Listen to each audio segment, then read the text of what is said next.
Oi, minhas bonitas, tudo certo? Então, hoje a gente vai bater um papo um pouco diferente aqui no canal, né? A gente vai falar sobre deboísmo. Não sabe o que é isso? Quem me acompanha nas redes sociais já tá ligado, porque eu falo muito sobre isso, principalmente no Snap. Se tu ainda não me acompanha, segue por lá. É Lu Ferraz. Minhas redes sociais é muito fácil de me achar. Antes de começar, deixa eu fazer um jabazinho singelo e humilde do nosso batom Carmela, que não sai da minha boca desde que chegou aqui na minha casa. Se tu gostou, ó, vende lá na minha loja oficial lfpro.com.br. Sai, mosca! Deixa eu fazer o meu jabá. Acho que a gente já pode começar o vídeo. Vamos lá bater um papo, gente. Não tem script, não tem roteiro. Liguei a câmera, tô a fim de falar porque ontem aconteceu uma situação e eu pensei, eu preciso contar isso pras gurias lá no YouTube, eu acho que elas vão gostar de ouvir. Mas deixa eu explicar um pouquinho o que é o deboísmo, o que é de ser deboísta. Já ouviu, né? Se tu não é de boas, não vem desdeboar o deboísmo dos outros, né? Eu sou de boa, sou uma representante da categoria, né? Adoro falar sobre o assunto, mas a verdade é que o termo deboísta, deboísmo vem da internet, né, gente? É um termo, na verdade, bem humorado pra gente falar sobre as pessoas que são de boas. Eu sou muito de boas, gente, acho que eu posso falar disso com uma propriedade, mas nem sempre foi assim não, viu? Então, quem não entendeu muito ainda, deboísmo não é uma religião, tá, gente? Muita gente me pergunta, é uma religião? Não é uma religião, é uma filosofia de vida, talvez um pouco. Enfim, a gente vai falar sobre isso agora, acho que vocês vão entender um pouquinho, tá? Gente, o deboísmo, ele consiste realmente em levar a vida de um jeito um pouco mais leve.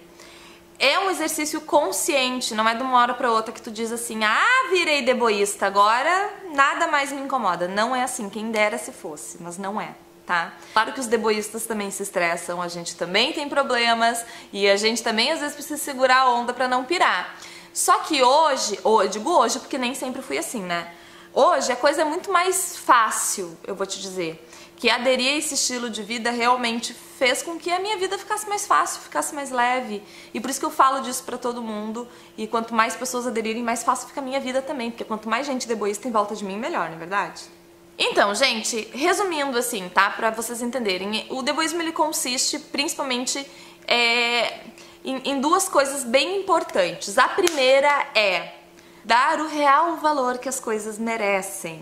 O que seria isso? É que às vezes a gente tá tão mergulhado no estresse do dia a dia, ou a gente fica tão minado pelos problemas, é um pouquinho aqui, um pouquinho ali, um pouquinho aqui, quando tu vê tu tá sufocado, sabe? Com uma sensação de que tu tá mergulhando numa piscina e não vai conseguir subir. É essa sensação que eu tinha quando eu me sentia mais estressada, assim, como se eu estivesse mergulhando, como se eu estivesse afundando, sabe?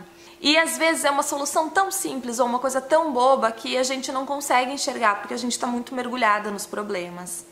Sejam eles qual for, grandes ou pequenos, na verdade, né? Eu sempre digo que o que não tem solução, solucionado está, não é verdade? Se não tem solução, eu vou ficar perdendo meu sono, por que se não tem como resolver, né? Às vezes a solução tá aqui, ó, tipo assim, ó, a 1 metro do teu nariz, mas tu tá tão envolvido no problema que tu não enxerga ela. Então, às vezes, tu sair de dentro da caixa, respirar, pra conseguir ver uma solução que esteja ao teu alcance é a melhor solução. Claro, né, gente, nem sempre é do jeito que a gente quer e nem sempre é na hora que a gente quer. Às vezes a solução ela pode ser a longo prazo. A pergunta é, tem como ser solucionado? Tem poucas as coisas que não tem solução, né, gente? Doenças, a perda de pessoas que a gente ama, são poucas as coisas que realmente não tem solução, sabe? Mas o resto, tudo tem. Tudo tem, pode não ser como tu quer, pode não ser na hora que tu quer, mas tudo tem solução, sabe? Então, às vezes, sair um pouco de dentro da caixa para olhar as coisas de uma forma um pouco mais racional pode ajudar muito, sabe? Infelizmente, pra mim, como eu disse pra vocês, eu não nasci uma deboísta, né? Então, infelizmente, pra mim, teve que acontecer um fato na minha vida que me marcasse, que me traumatizasse de alguma forma para que eu entendesse o que é um problema de verdade. Porque eu sempre fui muito estressada, não é a palavra, mas eu sempre fui muito de solucionar problemas. Eu sou uma pessoa boa em solucionar problemas, inclusive dos outros, principalmente dos outros. E isso acaba sempre me sobrecarregando. Até hoje é assim, isso é uma coisa que não mudou. Sabe aquela pessoa que atrai os problemas, assim, que absorve tudo porque quer resolver? Essa sou eu. Mas enfim, quando alguma coisa estava fora do meu alcance, eu sofria muito. Eu me consumia muito, eu perdi o sono, sabe? O que aconteceu para que eu enxergasse o que é realmente um problema? Me acompanha há muito tempo, sabe? Há 4 anos meu pai sofreu um acidente e eu me vi sozinha com ele dentro de um hospital público, enfrentando coisas que vocês não podem nem imaginar. Mas enfim, durante 4 meses eu sozinha naquela situação, eu pude entender o que realmente é problema, o que realmente não está ao meu alcance, o que realmente merece a minha angústia e a minha falta de sono. Então são poucas as coisas que merecem que eu doe tanto a minha energia e que eu fique tão angustiada pra resolver, ou enfim, que eu não consiga enxergar uma solução. Durante esse período eu falava muito, né? Eu não sei quais são os danos desse acidente na minha pessoa, eu não sei que tipo de pessoa eu vou me tornar, mas eu vou descobrir. Não demorou muito pra que eu entendesse o porquê de tudo aquilo, sabe? Uma noite eu tava vindo pra casa, o meu pai tava no auge das cirurgias e funções, eu vim pra casa tomar banho, comer alguma coisa, trocar de roupa pra voltar pro hospital. Isso era 1h da manhã. E eu saí do hospital e no meio do caminho meu pneu furou. E eu tava sozinha. Que tu fica pensando, nossa, tipo, com tanta coisa acontecendo, por que foi furar o pneu do carro? Que desgraça. E eu pensei, e na hora, o que eu pensei foi, meu Deus, se todos os meus problemas fossem este pneu furado, como eu seria feliz? Tipo, aquilo pra mim veio pra me mostrar ser um divisor de águas, tu entende? O meu problema não tava ali, o meu problema tava lá dentro do hospital. Tipo, furar o pneu veio só me mostrar como, tipo, antigamente eu ia chutar o pneu daquele carro, desgraça, sabe? Ia dar uma de histérica. E naquele momento eu senti o que realmente era um problema de verdade. Resumindo, eu troquei o pneu do carro, o senhor parou pra me ajudar e tá tudo certo, fui pra casa, tomei meu banho, comi e voltei pro hospital como se nada tivesse acontecido. Como eu te disse, infelizmente pra mim teve que acontecer uma coisa muito traumática pra que eu entendesse o que é um problema. Hoje, pra me tirar do sério, pra tirar o meu sono, preciso de tanto, mas de tanto. Consegui então trazer essa coisa da balança pra minha vida.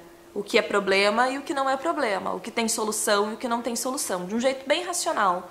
Isso funciona muito comigo hoje, gente, com pequenas situações do dia a dia. E é muito engraçado, porque as pessoas que estão à minha volta que não entendem muito essa filosofia, como a gente vê a diferença. Tipo, meu marido, o Diego, é super estressado com coisas do trabalho. A gente trabalha não juntos, mas a gente tem a nossa empresa, e ele cuida da parte... como fala, de execução mesmo, e eu cuido da parte de criação. E a gente passou por várias provas esse ano, tipo, embalagem de produto que deu errado, produto que não chegou no prazo, produto que veio com defeito, tem que mandar de volta. Nada disso pra mim era problema. Eu sempre pensava assim, tipo, atrasou a embalagem? Tá, e vai entregar quando? Não, porque tá atrasado. Tá, vai entregar quando? Me fala quando vai entregar então. Porque, tipo, não adianta, já deu o problema, não adianta eu ficar remoendo aquilo. Me mostra a luz, me mostra a solução, tu entendeu? Se não tem, a gente vai buscar. A segunda coisa que me ajuda muito a me manter firme no deboísmo é me colocar na pele do outro. Sabe? Me colocar no papel do outro. A gente faz isso, às vezes, de forma inconsciente. Tipo, tu vê uma matéria na TV de uma mãe que tá passando trabalho com o filho no hospital, tu te coloca no lugar dela, tu sofre aquilo por alguns instantes, mas tu não te coloca no lugar do outro nas situações banais do dia a dia. Como, por exemplo, a gente fantasia um pouco, né? Mas é que fantasia ajuda. Tipo, cheguei no supermercado, dei bom dia pra caixa do supermercado, bom dia! Ela nem me olhou na cara. Ao invés de eu virar pra ela e dizer, bom dia, sua grossa, te dei bom dia, não vai me responder? Eu começo a contar uma historinha na minha cabeça, do tipo, coitada, ela deve ter chegado hoje de manhã e já levou um esculacho do chefe que tava de mau humor. Ou recebeu o salário e viu que não vai dar nem pra pagar as contas do mês. Por mais que a pessoa talvez seja uma grossa, fantasiar dessa forma, me colocar na pele dela, faz com que o meu dia fique mais leve e com que eu não deseje coisas ruins pra aquela pessoa que, sabe, de repente até... não tá nem aí pra minha cara mesmo, sabe? Mas faz com que a situação em si fique um pouco mais leve. No trânsito, eu uso muito esse exercício no trânsito, porque eu era muito estressada no trânsito. Eu era do tipo que xingava mesmo. Hoje em dia, meu bem, só amor. Tipo, se o cara corta a minha frente no trânsito, eu penso, ele deve ter ido socorrer alguém. Ou, tá atrasado pro trabalho, sabe? Eu tento me colocar no lugar da pessoa pra que a situação fique mais leve. Funciona muito bem. Testa aí, depois tu me conta. Ontem aconteceu uma situação... Agora é engraçada, né, gente? Mas na hora foi tenso. Eu ia dizer muito engraçada agora, né? Tava eu vindo aqui na avenida, voltando da academia, na avenida principal aqui da minha cidade, dentro do limite de velocidade, ele ouvindo minha música, bem de boas. E nisso, gente, assim, o cara veio, eu tava na principal, ele veio na transversal aqui e ele já veio olhando pro lado contrário, eu tava vindo aqui, ele veio olhando pra lá, porque ele já tava preocupado com a outra pista, se dava pra ele ir, sabe? Eu freiei, foi Deus. Foi Deus que botou o pé no freio, porque assim, ó, eu freiei muito em cima, eu tirei um fio da porta do carro dele. Eu ia arrebentar ele. Eu ia me machucar com certeza, mas ele ia se machucar muito mais, porque o meu carro ia pegar de frente na porta dele, sabe?